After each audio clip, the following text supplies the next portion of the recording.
जय श्री माता जी। हे देवी, हे आदिशक्ति माँ, आपके पास आपके श्री चरण पर विश्व के सारे संत आपके साथ ध्यान करने हेतु बैठी हुई है। कृपा करके आप पधारिए और सभी संतों को परम चैतन्य प्रदान कीजिए। हे देवी, आपके ऊपर हम पूर्ण रूप से समर्पित है। कृपा करके हमारे ऊपर दया कीजिए, कृपा कीजिए और हमारी प्रार्थना को स्वीकार कीजिए। माँ परम पूज्य श्री माता जी, आपके श्री चरण कमल पर कोटि कोटि नमन। कुंडली उठा के बंधन लेंगे।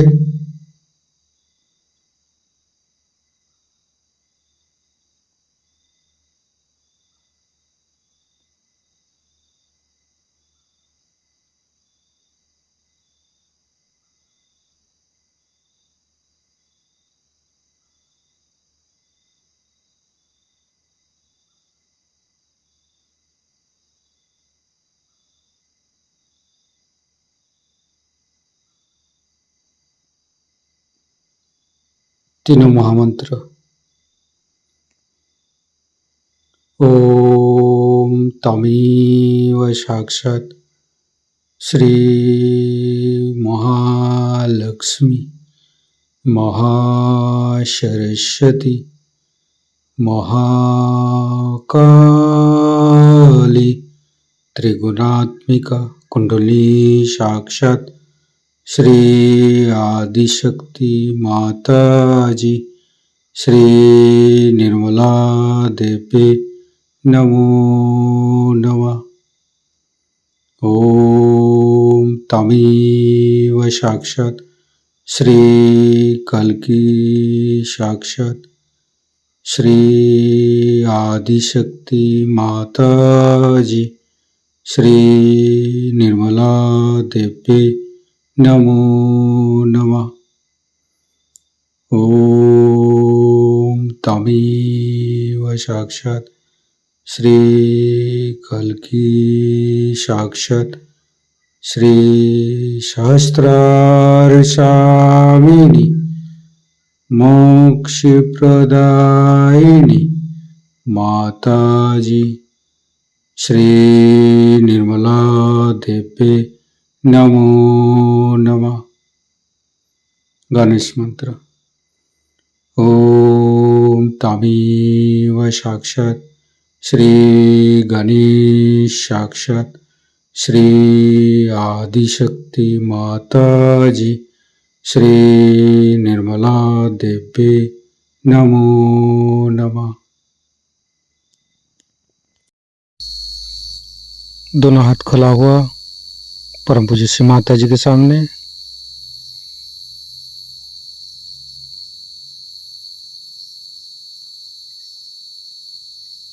राइट हैंड हृदय पर। परम पूज्य श्री माता जी, कृपा करके आप हमारे हृदय पर आइए और हमारे हृदय को स्वच्छ कर दीजिए। सच हृदय कमलासन पर आपके श्री चरण को स्थापित कीजिए। माँ, आपकी श्री चरण की शीतलता हमारे हृदय पर प्रदान कीजिए। माँ, परम पूज्य श्री माता जी, हम अज्ञानी हैं। हमारी अज्ञानता के वश में यदि आपकी शान के खिलाफ कोई गलती हुआ हो, कृपा करके मुझे क्षमा कर दीजिए। माँ,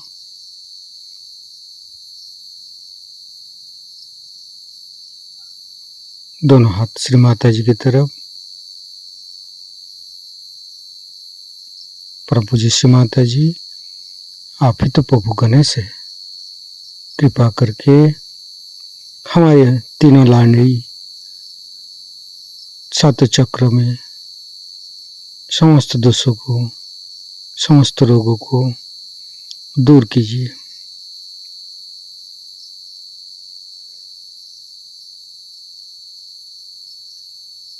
गणेश जी का मंत्र लेंगे। ओम तमेव साक्षात श्री गणेश साक्षात श्री आदि शक्ति माता जी श्री निर्मला देवी नमो नमः। संपूर्ण चित्त मध्य मूलाधार पर रखेंगे।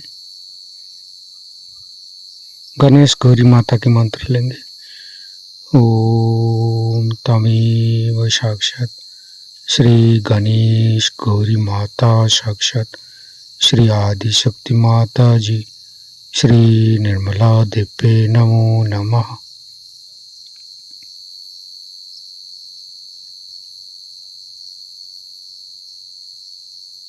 तीनों स्वादिष्ठान को देखेंगे।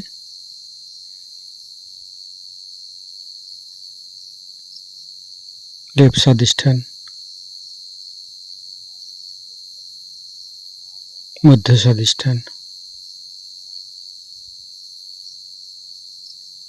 राइट स्वादिष्ठान।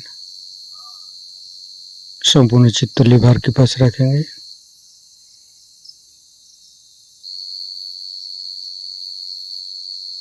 परम पूज्य श्री माता जी, आपकी श्री चरण की शीतलता हमारे लिभार पर प्रदान कीजिए।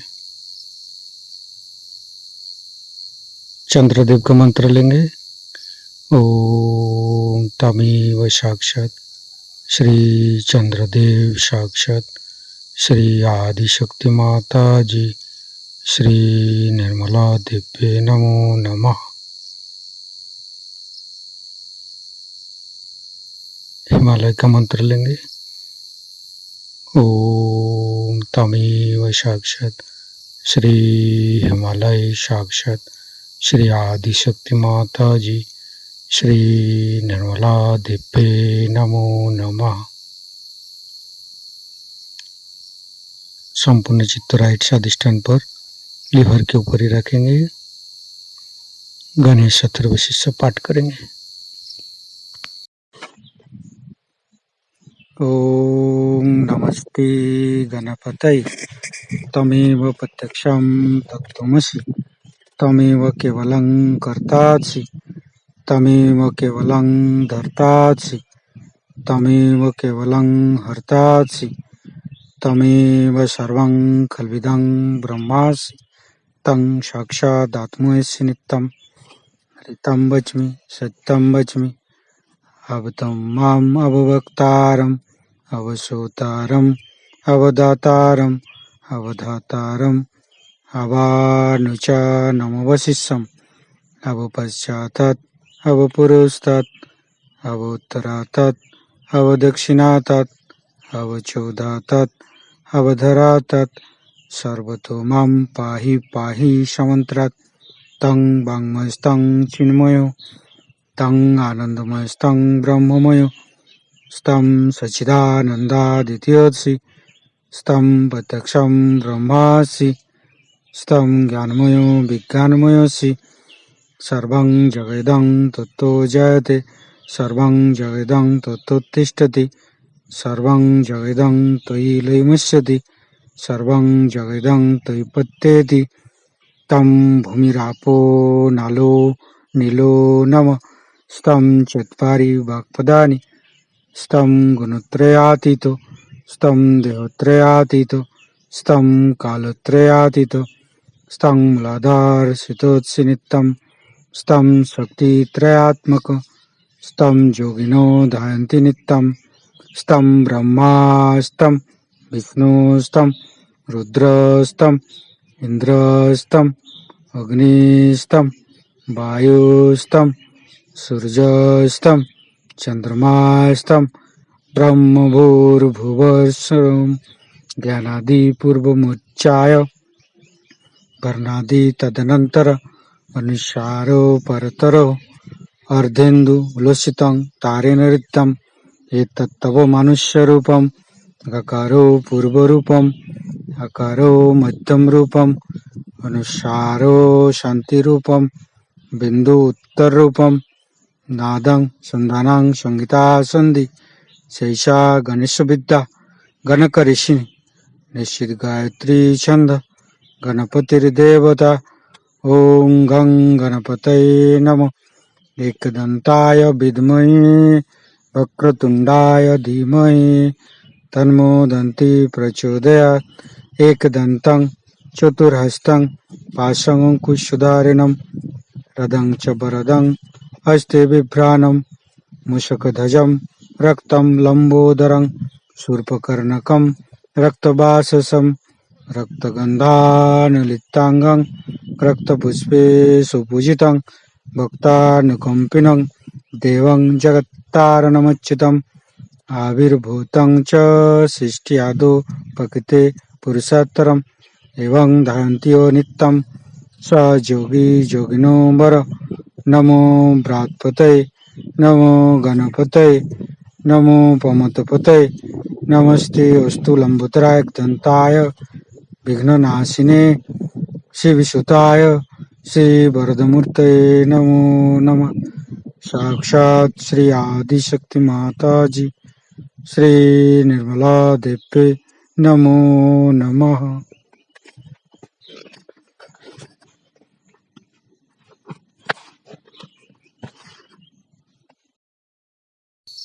संपूर्ण चित्त लीवर के ऊपर ही रखेंगे।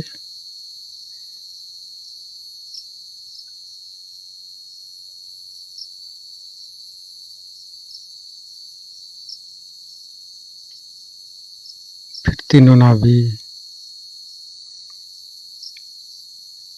एक एक चक्र को देखते रहेंगे।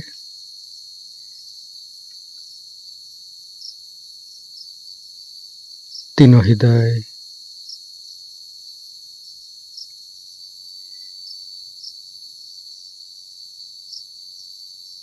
तीनों विशुद्धि फ्रंट आज्ञा बैक आज्ञा सहस्त्रार। परम पूज्य श्री माता जी हमारे सहस्त्रार पर आइए और निर्विचारिता सिद्धि प्रदान कीजिए। निर्विचारिता का मंत्र लेंगे। ओम तमेव साक्षात श्री निर्विचारिता साक्षात श्री आदिशक्ति माता जी श्री निर्मला देवी नमो नमः। संपूर्ण चित्त सहस्त्रार पर संपूर्ण ध्यान का स्थिति परम पूज्य श्री माता जी का अमृत बनी हम सहस्त्रार से ग्रहण करेंगे। आज हम लोग यहाँ शक्ति की पूजा करने के लिए एकत्रित हुए हैं।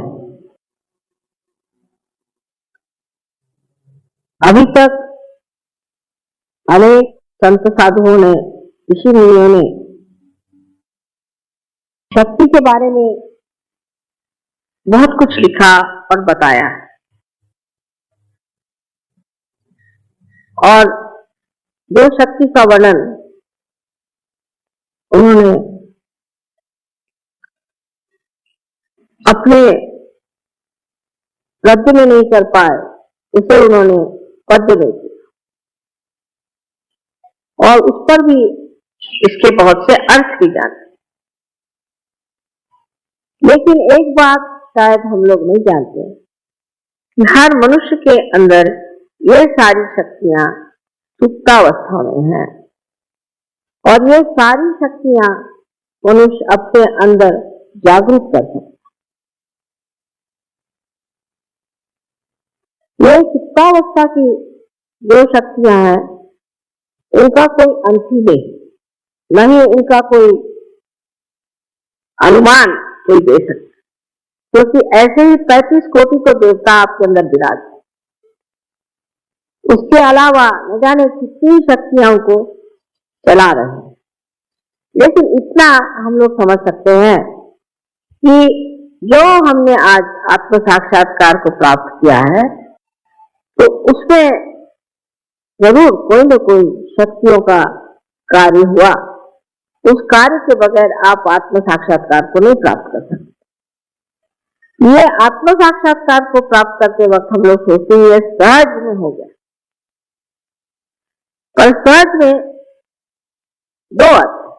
एक तो सहज का अर्थ ये भी है कि आसानी से हो गया, सरलता से हो गया, और दूसरा अर्थ ये होता है कि जिस तरह से जीवंत क्रिया अपने आप घटित हो जाती है, उसी प्रकार आपने आत्म साक्षात्कार को प्राप्त किया। लेकिन ये जीवंत क्रिया जो है, इसके बारे में अगर आप सोचने लग जाएं तो आपकी बुद्धि कुंठित हो जाएगी। समझ लीजिए ये आपने एक पेड़ देखा है, इस पेड़ की ओर आप नजर करिए तो आप ये सोचेंगे कि भाई ये फलाना पेड़ है, लेकिन इस पेड़ को इसी रूप में ऐसा ही इतना ही ऊंचाई पर लाने वाली कौन सी शक्ति है? किस शक्ति ने इसको यहाँ पर इस तरह से बनाया है कि जो वो अपने सीमा में रह करके और अपने स्वरूप रूप उसी के साथ चलता रहे। फिर सबसे जो कमाल की चीज है वो मानव मनुष्य जो बनाया गया है, वो भी एक विशेष रूप से, एक विशेष विचार से बनाया गया है। और वो मनुष्य का जो भविष्य है वो उसे प्राप्त हो सकता है, उसको मिल सकता है, पर उसकी पहली सीढ़ी है आत्म साक्षात्कार। जैसे कि कोई दीप जलाना हो तो सबसे पहले है कि उसके अंदर ज्योति आनी पड़े। उसी प्रकार एक बार आपके अंदर ज्योति जागृत हो गई तो आप उसको फिर से प्रज्वलित कर सकते हैं या उसको आप बढ़ा सकते हैं। पर प्रथम कार्य है कि ज्योति प्रज्वलित हो, और उसके लिए आत्म साक्षात्कार नितांत आवश्यक है। किंतु आत्म साक्षात्कार पाते ही सारी शक्तियां जागृत नहीं हो सकती। इसीलिए ये साधु संतों ने और ऋषि मुनियों ने व्यवस्था की है कि आप देवी की उपासना करें। लेकिन जो आदमी आत्म साक्षात्कार को प्राप्त नहीं है, उसको अधिकार नहीं है कि वो देवी की पूजा करे। बहुत से लोगों ने मुझे बताया कि वो सप्तशती का कभी जब पाठ करें और उनका यह हवन करते हैं तो उनको बड़ी आफतें आ जाती है और उनको बड़ी तकलीफ हो जाती है और वो बहुत सफर करते हैं। तो उनसे ये पूछना चाहिए कि आपने किससे करवाया? तो कहेंगे कि हमने 7 ब्राह्मणों को बुलाया था किया, पर वो ब्राह्मण नहीं। जिन्होंने ब्रह्म को जाना नहीं वो ब्राह्मण नहीं। और ऐसे ब्राह्मणों से कराने से ही देवी रुष्ट हो गई और आपको तकलीफ हुई। तो आपके अंदर एक बड़ा अधिकार है कि आप देवी की पूजा कर सकते हैं और साक्षात देवी की पूजा कर सकते हैं। यह अधिकार सबको नहीं है। अगर कोई कोशिश करे तो उसका उल्टा परिणाम हो सकता है, उसका विपरीत परिणाम हो सकता है। सबसे बड़ी चीज है कि शक्ति जो है वो जितनी ही आपको आरामदेही है, जितनी वो आपके सर्जन का व्यवस्था करती है, जितनी वो आपके प्रति उदार और प्रेममयी है, उतनी ही वो क्रूर और क्रोधमयी है। कोई बीच का मामला नहीं है, या तो अति उदार है और या तो अति क्रोधित है। बीच में कोई मामला चलता नहीं। वजह यह है कि जो लोग वहां दुष्ट है, राक्षस है और जो संसार को नष्ट करने पे आमादा है, जो लोगों को भूल भुलैया में लगाए हुए हैं और कलयुग में अपने को अलग अलग बता करके कोई साधु बना है तो कोई पंडित बना हुआ है, कोई मंदिरों में बैठा है तो कोई मस्जिदों में बैठा है, कोई मुल्ला बना हुआ है, कोई पोप बना हुआ है, तो कहीं कोई पॉलिटिशियन बना हुआ है। ऐसे अनेक अनेक कपड़े परिधान करके जो अपने को छिपा रहा है, जो कि राक्षसी वृत्ति का मनुष्य है, उसका नाश होना आवश्यक है। लेकिन ये जो नाश की शक्तियां हैं, इसके तरफ आपको नहीं जाना चाहिए। आप सिर्फ इच्छा मात्र करें और ये शक्तियां अपने ही आप कार्य कर लें, तो सारे संसार में वो ये चैतन्य बह रहा है, ये उसी महामाया की शक्ति है और इस महामाया की शक्ति से ही सारे कार्य होते हैं। और ये शक्ति सब चीज सोचती है, जानती है, सबको पूरी तरह से व्यवस्थित रूप से लाती है, जिसे कहते हैं ऑर्गेनाइज कर लेती है। और सबसे बड़ी चीज है कि ये आप पर प्रेम करती है और उसका प्रेम निर्वाज है। इस प्रेम में कोई भी मांग नहीं, सिर्फ देने की इच्छा है, आपको पनपाने की इच्छा है, आपको बढ़ाने की इच्छा है, आपकी भलाई की इच्छा है। लेकिन इसी के साथ साथ जो चीजें कांटे बन करके आपके मार्ग में रुकावट डालेंगे, आपके धर्म में खलल डालेंगे या किसी भी तरह से आपको तंग करेंगे, ऐसे लोगों का नाश करना अत्यावश्यक है। लेकिन उसके लिए आप अपनी शक्ति न लगाएं। आपको सिर्फ चाहिए कि आप उस शक्ति के लिए सिर्फ पाचारण करें, आवाहन करें देवी का, और उनसे कहिए कि ये जो अमानुष लोग हैं इनका आप नाश करें। ये तो पहली चीज हो गई। तो आपको छुट्टी मिल गई कि आप कोई भी आप पे अगर अत्याचार करे, कोई भी आपसे बुराई से बोले, कोई भी आपको सताए, तो आप पे एक और विशेष रूप से एक स्थिति है जिसमें आप निर्विचार होते हैं। तो सारी चीज को एक आप साक्षी रूप से देखना शुरू करें, एक नाटक करें। जैसे अजीब पागल आदमी मेरे पीछे पड़ा हुआ, इसको क्या करने का है? उसका पागलपन देखिए, उसका मनस्ताप देखिए, उसकी तकलीफें देखिए और आप उस पर हंसिए। अजीब बेवकूफ है। उसके लिए आपको कोई तकलीफ उठाने की जरूरत नहीं। उसके लिए सिर्फ आपको आपका जो किला है वो निर्विचारिता, उसमें जाना चाहिए। और निर्विचारिता में जाते ही साथ आपकी जो कुछ भी संजोने वाली शक्तियां हैं, आनंद देने वाली शक्तियां हैं, प्रेम देने वाली शक्तियां, वो सब की सब समेट करके आपके अंदर आ जाए। लेकिन जब तक आप इन चीजों में उलझे रहेंगे और जब तक आप ये सोचते रहेंगे इसको मैं कैसे इसका सर्वनाश कर दूं, इसको मैं किस तरह से खत्म कर दूं, इस पे मैं क्या इलाज कर लूं, और इस तरह से आप षड्यंत्र बनाते रहेंगे, तब तक आप सच्ची मानिए कि उसका असर आप पे होगा, उस पर नहीं।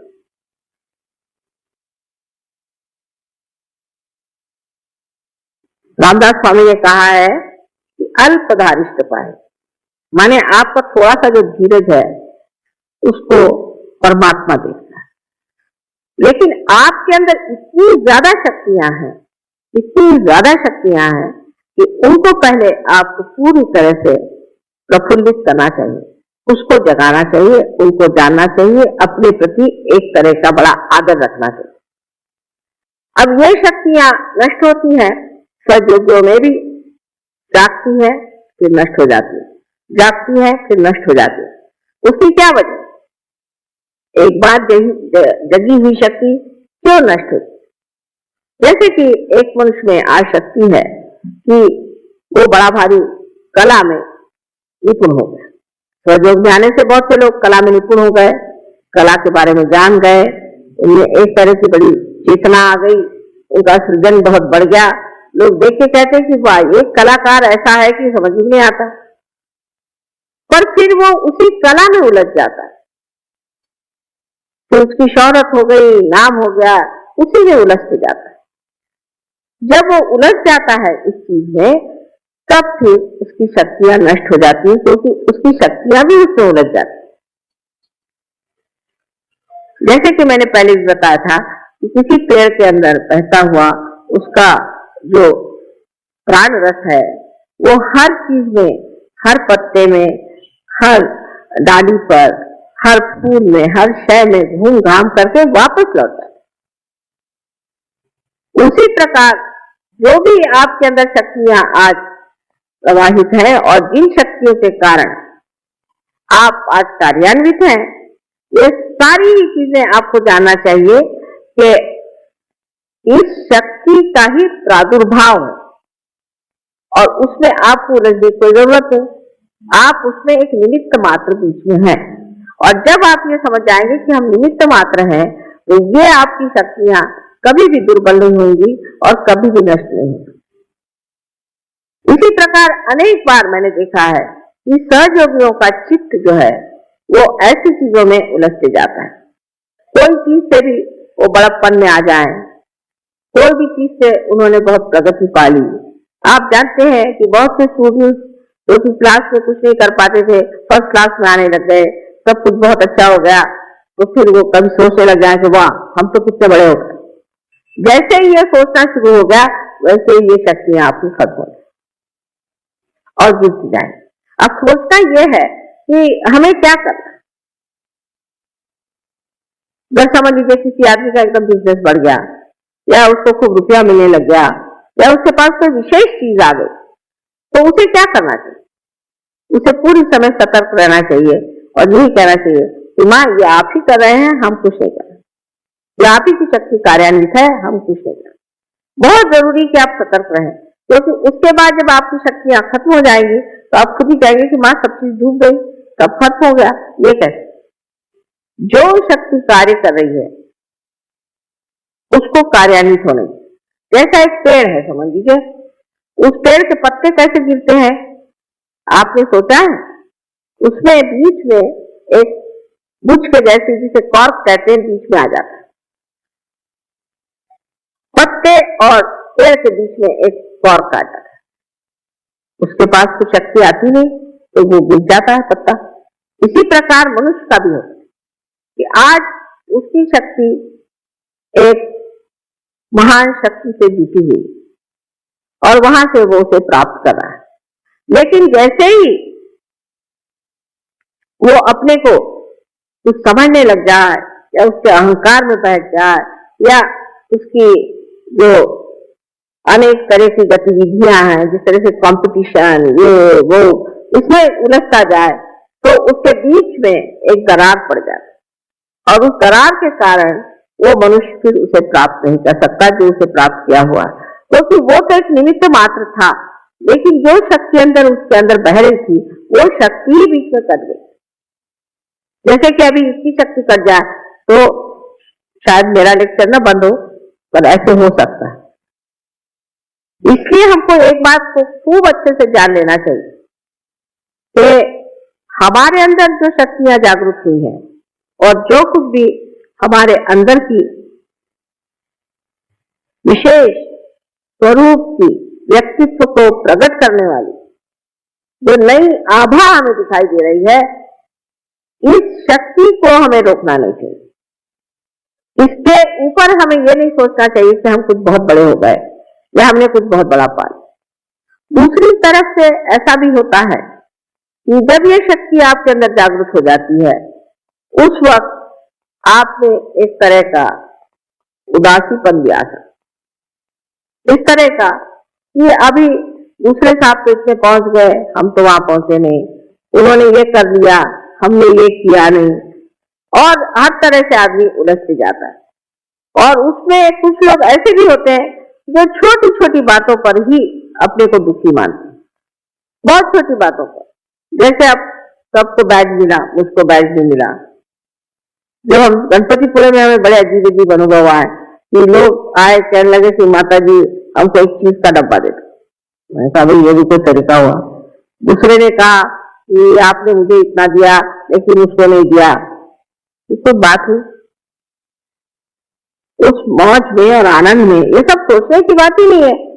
छोटी छोटी बात में वो दुखी हो जाते हैं। फिर ऐसी जिसको बहुत बड़ी बात समझते, किसी का समझ लीजिए पति ने विछोह कर दिया या किसी पति का रास्ता ठीक नहीं रहा तो पत्नी रोते बैठेगी, या किसी की पत्नी ठीक नहीं रहे तो पति रोते बैठेगा।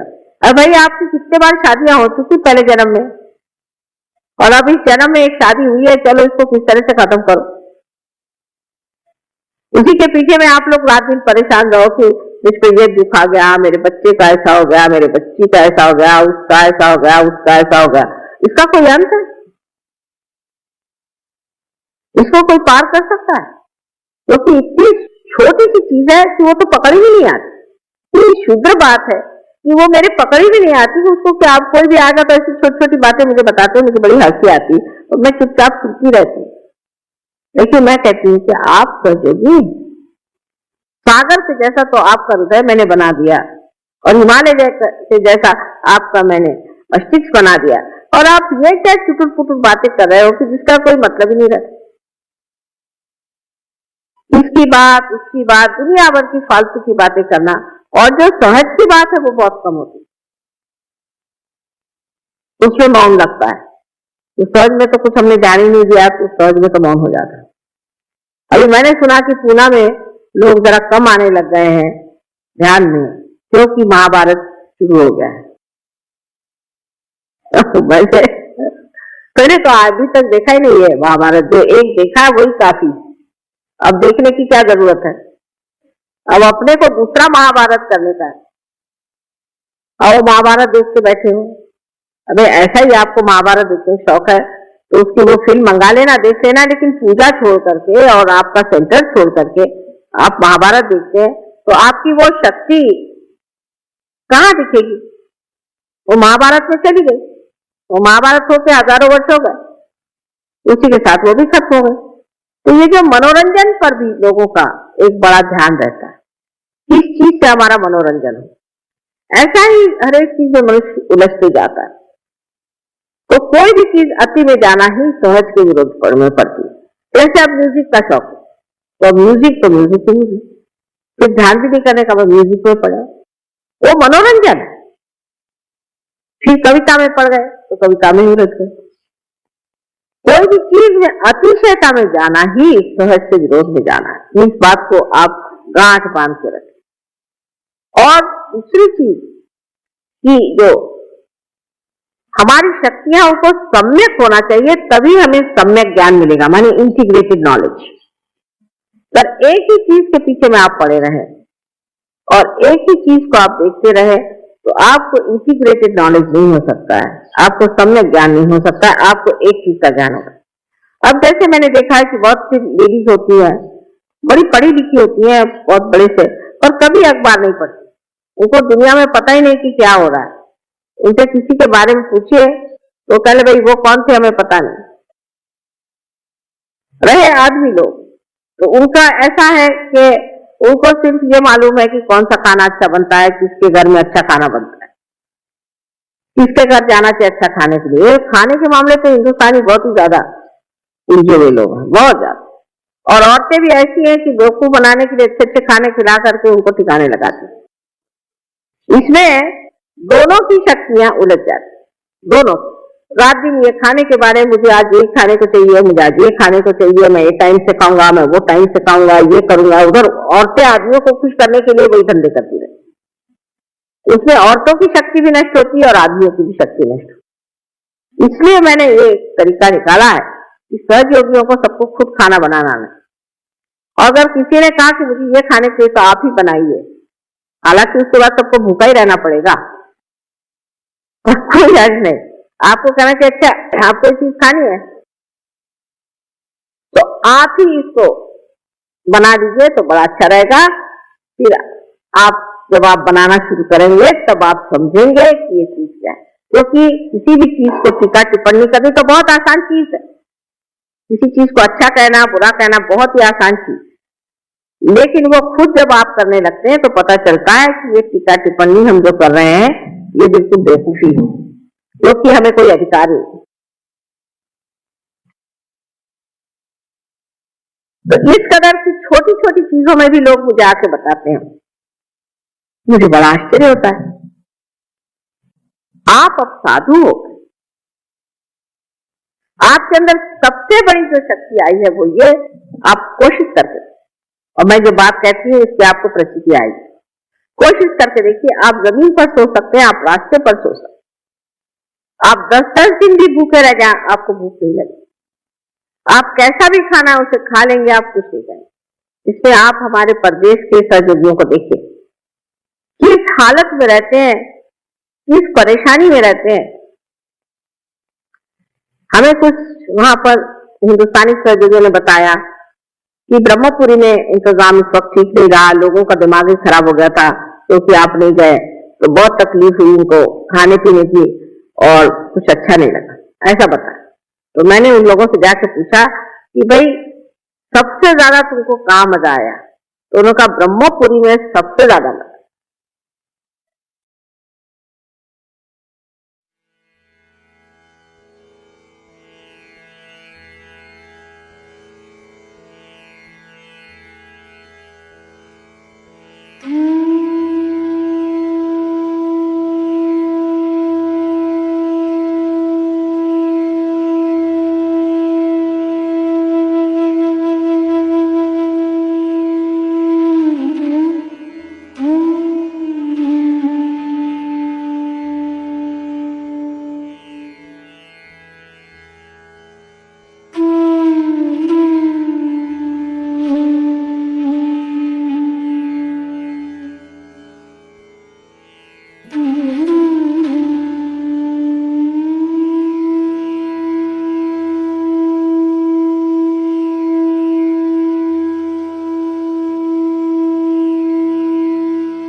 राग यमन। कृपया अपना चित्त स्वादिष्ठान चक्र पर स्थिर करें।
ज्ञानदायिनी श्री माता जी, ज्ञानदायिनी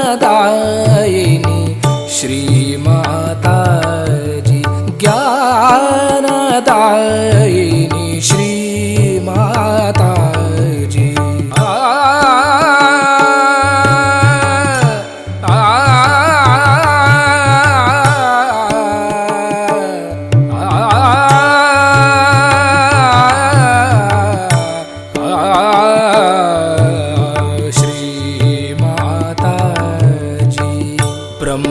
स्वरूपिणी मात सरस्वती, ब्रह्मस्वरूपिणी मात सरस्वती, ब्रह्मस्वरूपिणी मात सरस्वती, ज्ञानदायिनी श्री माता जी। पम गम पद पम गम पम गरे सा निरे ग गरे गम म गम पम गरे सा निरे गरे गम पम गम पद पम गम पम गरे गरे सा।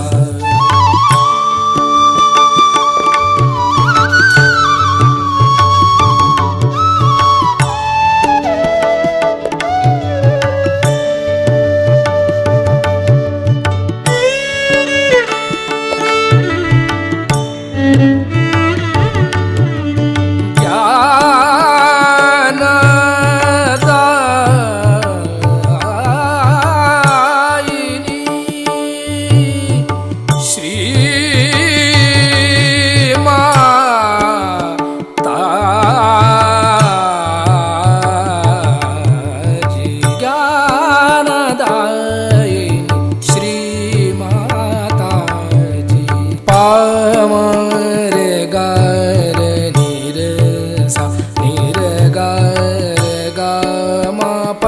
गम पद पम गरे गरे नी रे सा ज्ञानदायिनी श्री माता जी।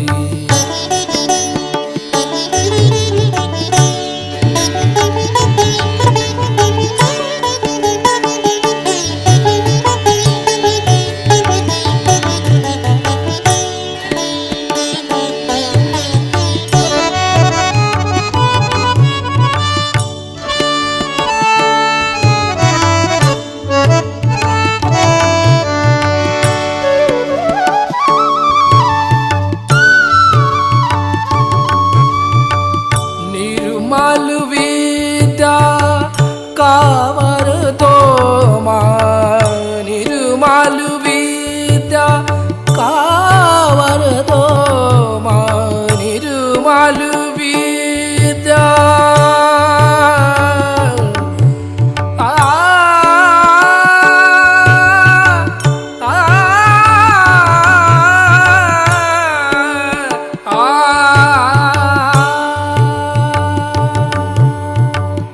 निर्मल विद्या कावर दो माँ, निर्मल विद्या कावर दो माँ, चित्त सदा चरणों में रखना, चित्त सदा चरणों में रखना, चित्त सदा चरणों में रखना, ज्ञानदायिनी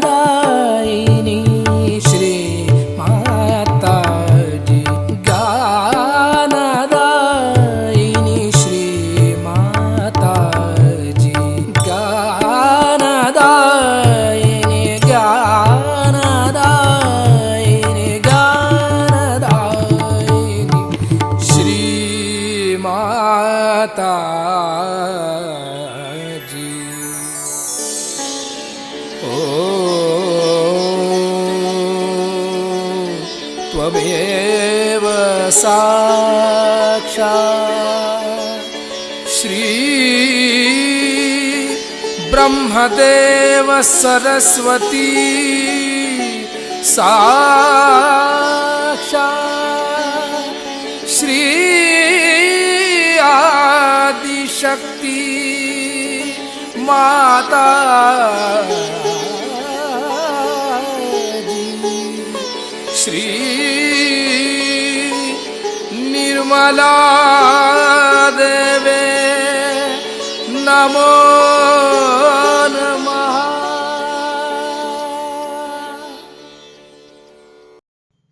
इसी ध्यान का स्थिति, निर्विचारिता स्थिति, परम चैतन्य अनुभव करते हुए परम पूज्य श्री माता जी, आज का ध्यान आपने करा के हम सभी को जो परम चैतन्य अनुभव कराया, इसके लिए मैं आपको कोटि कोटि नमः। कुंडली उठा के बंधन लेंगे।